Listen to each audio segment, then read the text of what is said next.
One of the best dividend ETFs is now doing a stock split, but does this mean this is time for you to invest? What are the pros, what are the cons, and what are the things that you absolutely need to know? Let's go ahead and break it down. This is the Charles Schwab US Dividend ETF, also known as SCHD. It is not only one of the most popular dividend ETFs, it's one of the most beloved. There are people who absolutely love this particular ETF. Now, a few weeks, maybe even a few months ago, I did some of the most popular dividend stocks and ETFs. You can check out that video here, and that one was absolutely on the list because, again, people love this ETF. But they just announced yesterday they're going to do a 3-for-1 stock split. So let's talk about what a stock split is for those that don't know. And there have been a lot of stock splits this year. We'll talk a little bit about those. And then the pros and cons around this, and then obviously give you the dates. Now, again, I've said this a lot over the last few years, but especially this year, stock splits are cosmetic. They do not change the value of your particular investment. If you invested $1,000 in this thing and it does this 3-for-1 stock split or 10-to-1 stock split or whatever stock split, you still gonna have $1,000. Okay, you are not gonna have $3,000. You're not gonna have $3. Your value of the investment because of the stock split is not gonna change. Now, the market is gonna help you to make or lose money, right? But the stock split by itself is not gonna help you to make or lose money. It is not going to change the dividend and make the dividend a whole lot better. Okay, now Charles Schwab may increase the dividend, but the stock split by itself is not going to multiply your dividend. I'm seeing that online too, saying you should buy this and the dividend is going to multiply by 3. Not exactly. Okay, so the value of the price rather is going to change based on the stock split, and the dividend is going to adjust based on that. Okay, so the value is not going to change. Again, it's cosmetic. It makes it appear to be cheaper, but everything is going to change. So based on what the stock price is right now, which is roughly $83, you're going to see the stock become somewhere around that $27 to $25 range in October. So here are the dates. If you are looking to do this, you need to own shares by October 9th. You have to be an owner of record, meaning you need to have them shares in your hand, which basically in your account, by October 9th. When you get up and open your accounts on October 11th, that is when this will occur and everything will be trading and should be working. And we'll all see it moving and shaking on October 11th. I say on the 10th, at the end of the trading day, that is when it is quote-unquote official. But once you refresh your app at 9:30 when the market opens is when you should see everything be adjusted. Now remember, usually on everyone's app, it does take a few minutes as things do get adjusted. So do be patient as those things change. You didn't get cheated. Nobody lost any money because of the stock split. Now the market crashed that day. That's a different story. But you did not make or lose any money because of the split. Now, what are the pros and cons here, and then what is this ETF to begin with? So number one, this is based on the Dow Jones 100 index. Their goal is to track the Dow Jones, one of the largest indices, and make a whole bunch of money, and also make a whole bunch of money via dividends. Right now, the dividend, based on what they have on their website, is just under 4%. That's solid. And the performance, again, it's a dividend fund, so it's not supposed to be the S&P 500, but I do want to give you that as context. So, for example, this fund right now is making 5% in the last 6 months, which is the standard that we use for everything, and then 18% over the last year. And then you can throw in that 4% dividend that's for the entire year, okay? And that's under 4%, so it's not exact. I'm rounding up there, being generous, okay? 5% in the last 6 months, 18% over the last year. Compare that to the S&P 500, 10%, so double in the last 6 months alone, and then 32% over the last year. So I would argue that if I'm just comparing those two, which are not, I repeat, they're not apples to apples, the S&P 500 is far and away better if I'm comparing those two. So do throw that out there. The other thing too is what I think most people are excited for, and why they do enjoy this is an income machine, if you will. If you are someone, again, who is into dividends, and you are someone who wants that passive income, and this thing is, again, a consistent payer out of dividends, right? You invest in this, it's gonna pay those dividends, you can reinvest that or do whatever it is you want to do, and the price is going to come down because of this stock split. This brings in our covered call strategy that we have talked about before, and this now gets my attention. Now beforehand, you guys know how I approach dividends. It's a bonus, it's fine, I'll take it if it's there, but it's not going to be the highest thing on my radar.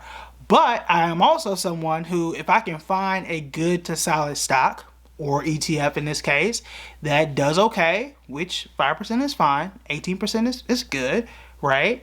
And it's inexpensive, and I can do a covered call, then I'm very interested. So right now, and anytime that you do a covered call, if you want to learn more about covered calls and how they work, I did a whole breakdown here on how I've done this with my own money. But right now you need to own at least 100 shares. Well, today, time I'm doing this video, it's going to cost me like $8,000, $8,300 to be exact, to buy 100 shares of this particular ETF. Do I got it? Yeah, but I don't want to spend that kind of money, right? Well, I could just wait a few weeks, the price could come down, and I can only pay, let's say, $2,500 for the exact same stock, or the exact same ETF in this case. I'm gonna wait, right? And I think that is something that makes it more appealing, not only for me, but for other people.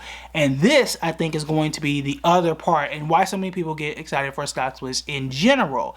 Now, I'm obviously not the only person talking about this or the only person even interested in this. And this brings us right back to stock splits in general. There have been conflicting thoughts and conflicting studies around stock splits to begin with, but we said it for Chipotle and Lamb Research, and we'll see what happens with Costco. I did a prediction video. I've done 2 prediction videos this year where I have said there could be or should be some stocks that may split, and I've been right on a lot of them. Maybe Costco is next. Maybe. We'll see. Ain't nobody told me. This is just what I think.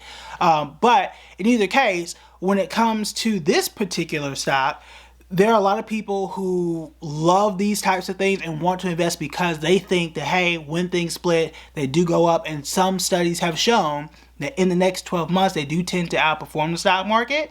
This could be an opportunity for that. Now, I am interested for the covered call aspect of it. That is why it's on my radar. I'll have a calendar reminder to come back, see what the ETF is doing, and probably buy some shares because of that if I have some money on the sidelines. So that's probably what I will do, and I'm sure I'm not going to be the only one. Like, I'm not the only person who's ever done a covered call before, and there are probably hundreds, if not thousands, of people looking and waiting to do the exact same thing, and people who are already doing the exact same thing now, but are going to multiply their effort because it is going to be 3 times less expensive, right? It's going to come down by a factor of 3, so that's going to be something that a lot of people are going to be looking forward to. So it is something that you absolutely want to pay attention to.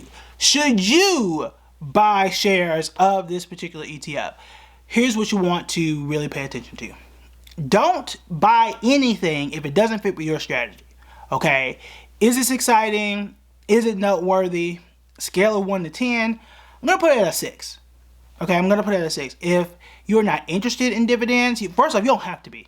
You don't, y'all know, like I said, it's a bonus for me. You know, if you would have asked me what are my top 5 dividend stocks in my portfolio right now, I honestly could not tell you. I really have to sit here and think and go through my head or even look at my portfolio now and find it. If it's there, it's there, right? So this is not, I don't think it's an essential piece that you have to have in your portfolio, especially if you're not someone at or near retirement. Those who are closer to retirement, they tend to focus more on dividends because they want that income factor. And I think it makes more sense for them. And that's totally fine if you are. That makes more sense. If you're not there and you've got 15 years or more before you hit the retirement level, you don't have to care at this point in time. And that's totally fine. So you don't have to care about this particular thing. If you are someone who wants an extra income and you want to make even more money, kind of become a slight bit more of a trader and do that cover call strategy, then this could be an extra, you know, arrow in your quiver, if you will, an extra weapon, if you will, to get you there, because there aren't a ton of stocks out there, though we did do a whole video on stocks under $150 that could be easier for you to do cover calls. that video is right here. So you can add that to that list if you choose, and that's going to be helpful for you. So there are some pros and cons here, but I think it is interesting, it is helpful, and there are a lot of people super interested in dividends. So it can be absolutely helpful, but I don't think everybody has to rush to this. I don't think it is the absolute best ETF out there in the world, because I think, and I get some shade for this, I think dividends are a little overrated. I do. I'm sorry. They're great, but they don't do everything. And I've talked about the dividend trap, where so many people are focused on dividends and trying to get, a $5 dividend, but the stock is losing 50. So you want to be very careful of that. Use it in its proper perspective. Use it as a bonus, not as the absolute feature. So that is my thought about it. But if you want to learn more about good paying dividend stocks that are going up and making you money and also paying you dividends, then these are the videos that you want to watch next.